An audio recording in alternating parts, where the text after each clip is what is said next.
Here in Connecticut, an exciting non-winner, Jimmy Keith, 210 to 20-time winner Marshall Holman, 203, who was quick to congratulate the teenager. Now, here's Bo Burton with a very special guest.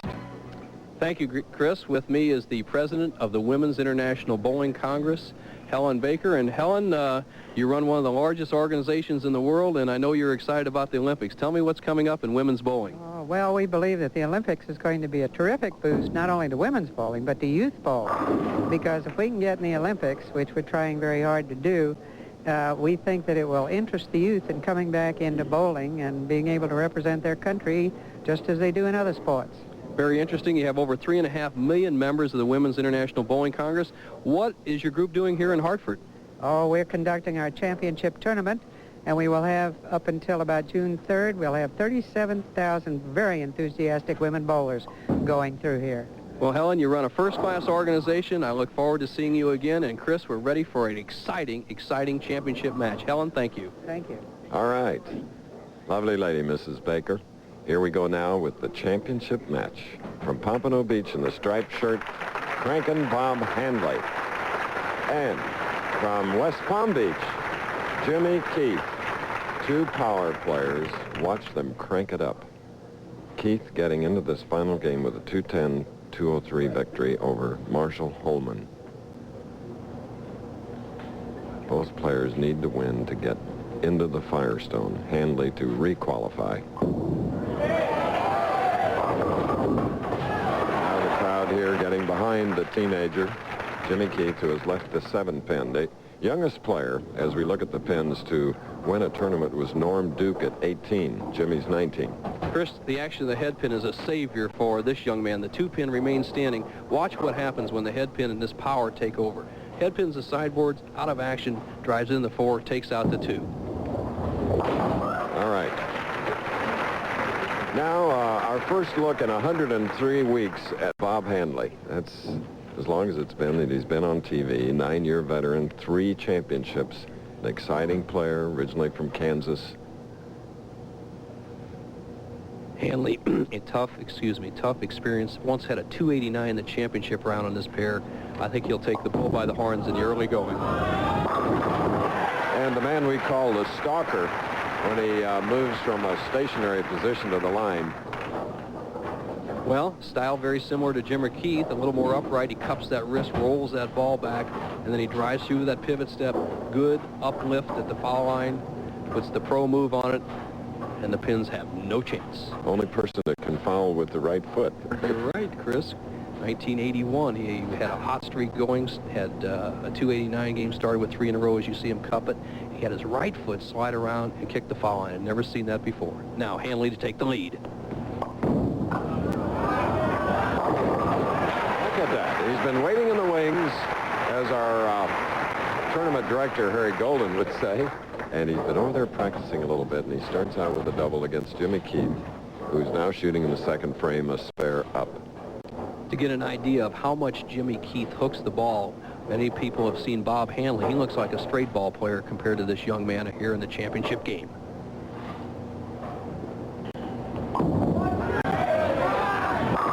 Oh, yes. Big turn at the end for Jimmy Keith. Watch the profile of Jimmy Keith. He has a unique style which allows him so much power.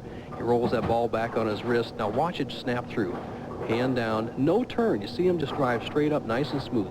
Second arrow, first board, and then the 17th board, solid in the hole.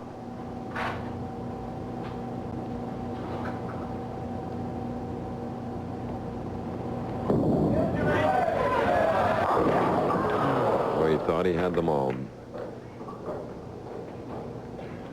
Right you are, Chris. Normally when Jimmy Keith hits light, the pins have no chance. Gets in between. Now look at the rotation on his bowling ball. Revolution 7, 8, 9, 10, 11, 12, 13. I already quit at 6 on mine. 15, 16, 17. How do they stand? Needs this spare to stay close.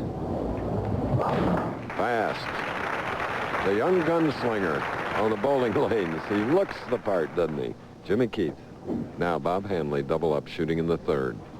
Bob Handley's wife, the former Mary Ellen Majors, now Mary Ellen Handley, obviously, also bowled in the Women's U.S. Open, being held in Ohio, shown later on today. She said she struggled a little bit, but hopefully Bob can win a tournament, get back in the Firestone. He has the early lead, 10 pins, 2 strikes working.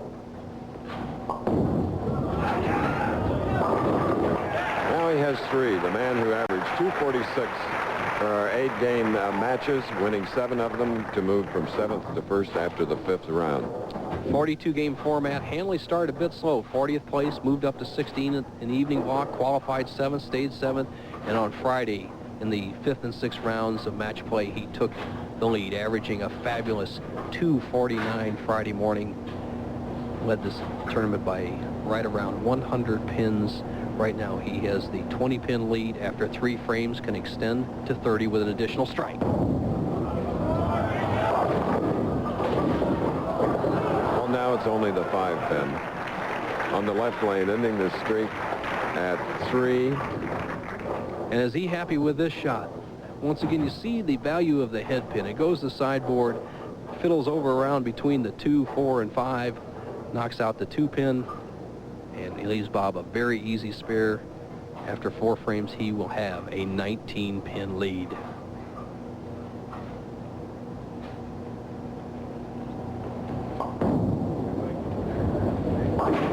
Spare for Bob Handley after 3 strikes, and he has a 19-pin lead. We'll be back. Toe-to-toe battle here. Jimmy Keith, Bob Handley, 5th frame. Keith gets the strike.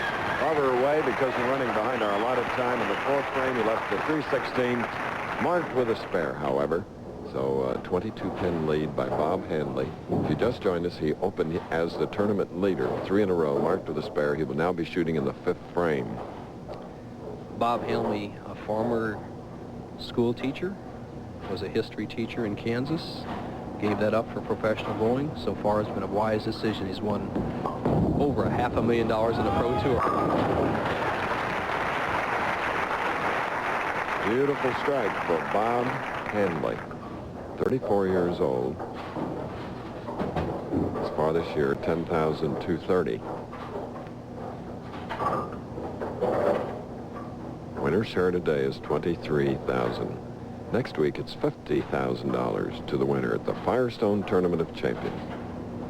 Next week, a 52-man field as opposed to 160-man field in our normal tournament, and they bowl 48 games instead of 42. Now, here's Handley to take a commanding lead with another strike.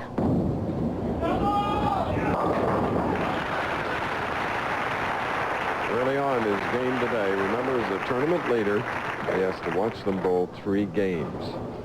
Here's a man that eliminated Marshall Holman in the last match, 210 to 203. Holman had bested Tom Baker, 248 to 226. Baker won over Kent Wagner, 220 to 199. Very important ball for Jimmy Keith. Trails by 32 pins, has a strike working, can cut Handley's lead to 22.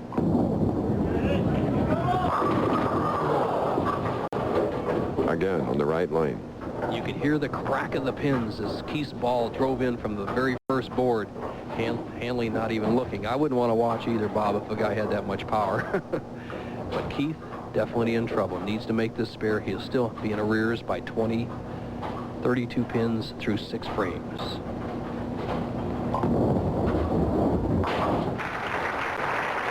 So it's a spare in the 6th for Jimmy Keith. One of these players will replace Ted Hannes in the Firestone Tournament of Champions. Ted Hannes had a reprieve when Joe Hutchison, who is also eligible for the Firestone Tournament of Champions because of wrist and hand injuries, could not go to the starting gate. He relinquished that to Ted Hannes this week. Ted obviously will have to give up that spot to the winner of this tournament. And the 2-4-5. Things not going right for the 19-year-old from West Palm Beach. Dauber down a little bit. He's bowling quite a bit better in the last few frames, but that 10-pin kind of took the heart out of him. He knows he's bowling against an experienced veteran, determined to win in Bob Handley. Once again, Keith, just stay within himself, make the spares, maybe something good will happen. All right. It was a 7th frame spare. Bob Handley leading by 35. More after this. Bob Handley with the strike in the 7th, left to 10 in the 8th, covered it for his spare. Keith spare working. Finally gets another strike, this one in the 8th frame. Reason we bowled through is our time is only 90 minutes because of style of play, tempo of play. Sometimes we just get a little tight on time, so bringing the match to its conclusion, we need to do what we just did. Hope you understand.